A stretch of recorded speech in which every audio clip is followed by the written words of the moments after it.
Olá, meus queridos alunos. Hoje nós vamos estar conhecendo um pouco sobre as características dos seres vivos. Hoje nós vamos estar aprendendo a reconhecer um ser vivo. Então, o que é que vem ser um ser vivo? O que é um ser vivo? Nós caracterizamos um ser vivo a partir das características que ele apresenta, como composição química, organização celular, metabolismo, homeostase, reage a estímulos, crescimento, reprodução e evolução. Então, nós vamos estar conhecendo cada uma dessas características que compõem os seres vivos. Primeiramente, nós vamos começar pela composição química, em que os seres vivos eles são formados de substâncias, são compostos de substâncias químicas. Então, todos os seres vivos, na sua composição, apresentam substâncias que nós classificamos em dois tipos, que são as substâncias orgânicas, proteínas, carboidratos, lipídios, ácidos nucleicos e vitaminas, e as substâncias inorgânicas, como a água e sais minerais. Então, todos os seres vivos, eles apresentam essa constituição química, um conjunto de substâncias que são constituídas de moléculas. Essas moléculas são constituídas de elementos químicos que são constituídos, os elementos químicos são constituídos por átomos. Então, todos os seres vivos apresentam essa constituição química. Organização celular. Vamos conhecer o que é que vem ser a organização celular. Com exceção dos vírus, que são acelulares, os demais seres vivos são constituídos por célula ou células. Então, para nós caracterizarmos um ser como sendo um ser vivo, ele precisa ser constituído de células, como vocês podem estar observando aí nas imagens. Quanto às células, nós vamos ter alguns tipos de seres vivos, que são os seres unicelulares, que apresentam uma única célula, como bactérias, cianobactérias, protozoários, algas e alguns fungos. E os seres pluricelulares, que possuem várias células, algas, fungos, plantas e animais, como nós podemos observar aqui na imagem. Então, esses seres são chamados de seres pluricelulares ou multicelulares. Só um minutinho aqui.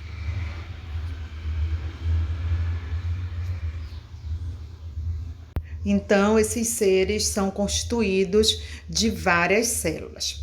Também nós temos a constituição dos seres vivos, a organização dos seres vivos, quanto ao tipo de célula. Então, os seres vivos são formados de dois tipos de células, que são as células procarióticas e as células eucarióticas. Os seres que têm célula procariótica, eles são chamados de seres procariontes, onde as suas células não apresentam carioteca ou membrana nuclear.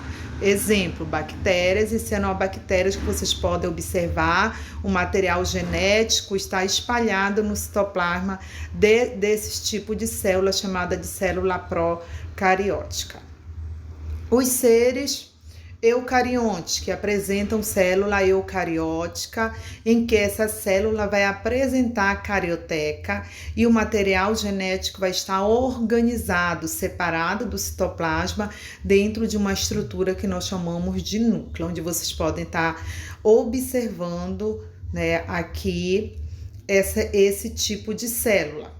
Tá? Onde vai apresentar 3 estruturas básicas, que é a membrana plasmática, o citoplasma e o núcleo. E alguns seres que apresentam alguns exemplos de seres protozoários, plantas, animais, fungos, que apresentam célula eucariótica e são considerados seres eucariontes. Organização dos seres vivos pluricelulares. Então, eles apresentam uma Organização, como eu falei, desde lá da composição química, nós vamos ter a constituição dos átomos, que se organizam em moléculas, que se organizam em orgânulos ou organelas, que constituem a célula, que vão formar os tecidos formam os órgãos, que vão constituir os sistemas. Esses são os níveis que nós chamamos de níveis biológicos.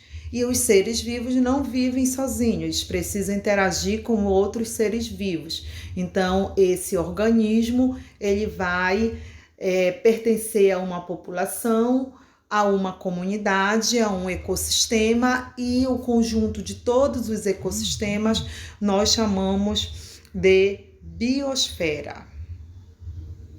Então, nós vamos apresentar essa organização quanto aos seres vivos pluricelular. Célula, tecido, órgão, sistema, organismo, população, comunidade, ecossistema e biosfera.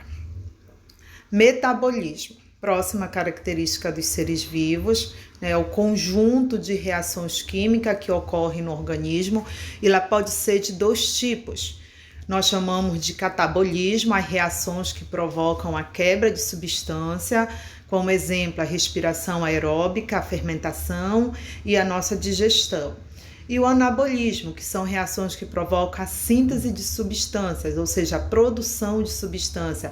Exemplo, a fotossíntese que ocorre nas plantas, a quimiossíntese, a fotorredução e outros. Aqui nós vamos ver uma imagem, do processo de digestão, desse conjunto de reações químicas que ocorre no organismo dos seres vivos, Então, nós temos aí uma maçã, o alimento sendo digerido no tubo digestivo, e o que ocorre no interior da célula, quando ocorre a quebra desse alimento e a produção de energia. E todo esse processo nós chamamos de processo de respiração celular que ocorre dentro das nossas células. Então, o ser vivo ele libera a energia da glicose e outras substâncias químicas do alimento na respiração celular, e essa energia é utilizada nas atividades do corpo, como andar, correr, e a dormir e até mesmo pensar.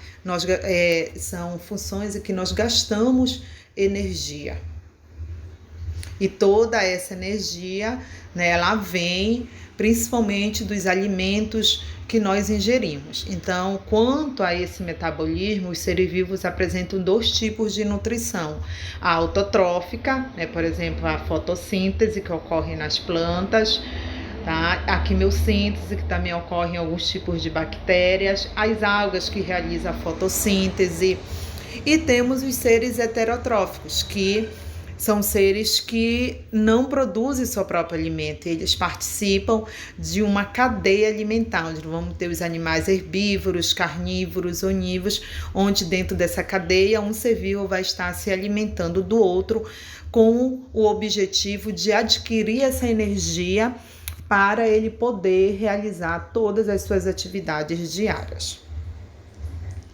Homeostase. Característica também dos seres vivos é o conjunto de fenômenos que garantem o equilíbrio do organismo.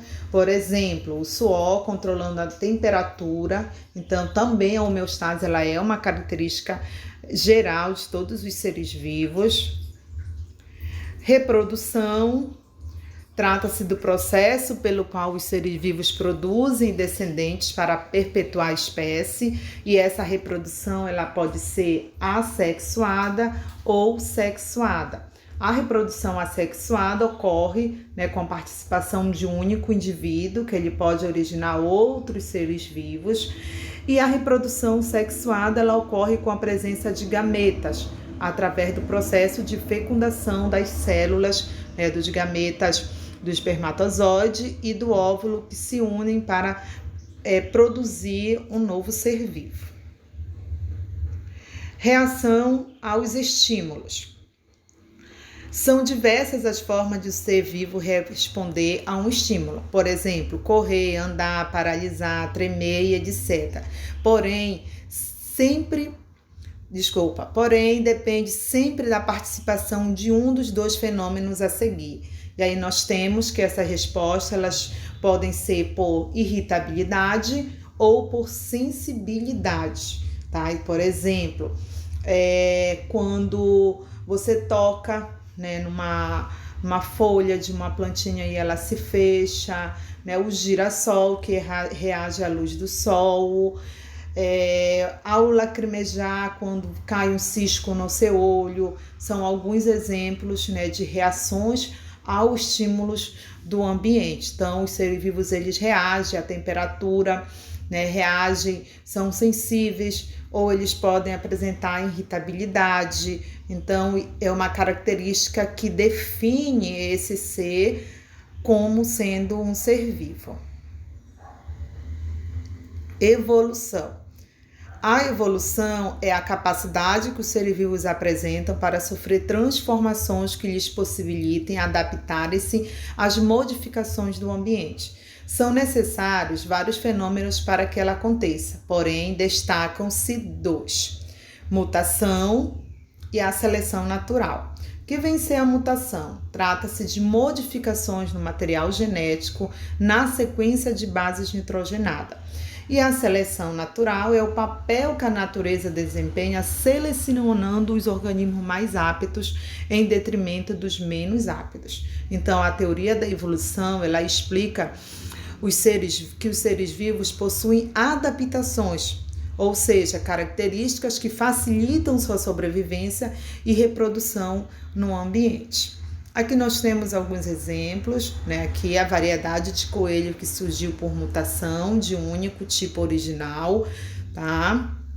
E temos aqui também, né, a mutação em gafanhotos. Vocês podem estar observando o DNA original e o DNA que sofreu mutação. Então, após o uso de inseticidas, o número de insetos resistentes aumenta, visto que os insetos sensíveis são eliminados.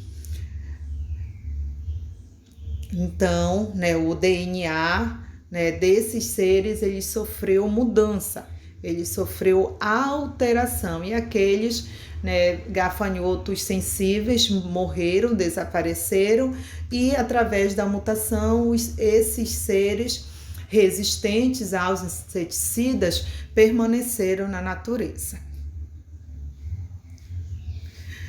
Também, né, a evolução ela também explica que esses seres vivos eles precisam estar adaptados ao ambiente. Então, aqui nós temos alguns exemplos de adaptação, né, a forma do bicho-pau, entre 3 centímetros a 25 centímetros de comprimento, é um tipo de camuflagem contra predadores. Vocês podem ver que ele através dessa camuflagem, ele consegue, né, despintar os predadores e assim ele permanece na natureza.